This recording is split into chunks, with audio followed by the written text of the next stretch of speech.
তাহলে কি মহাদেব আমার উপর রুষ্ট হয়েছেন? এর আগে পুরো ঘটনাটা খুলে বলি। কে বলেছে মন থেকে কিছু চাইলে সেটা পাওয়া যায় না? ইচ্ছা ছিল শিব পুজোর সময় মহাদেবের অঙ্গরাগ করব।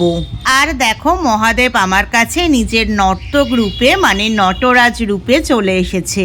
আজকে আমি যার কাজ করছি সেই দাদার পোষ্য কিকোর দ্বারাই মূর্তিটা ভেঙে গেছে। দাদা আমাকে অনেকদিন থেকেই বলেছিল শিবরাত্রির আগে আমার নটরাজটাকে একটু ঠিক করে দেবে।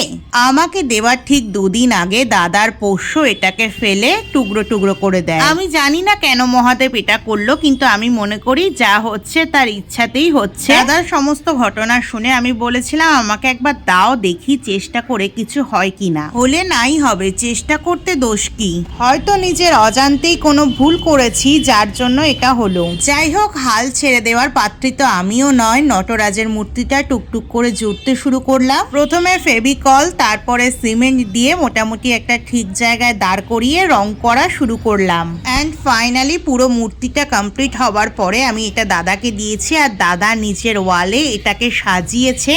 হয়তো মহাদেবের এটাই ইচ্ছা ছিল আমি ভেঙে আবার নতুন করে গড়ে উঠব।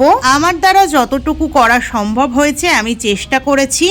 বাকিটা এবার তোমরা জানিও আমি কতটা কি ঠিক করতে পেরেছি এটা।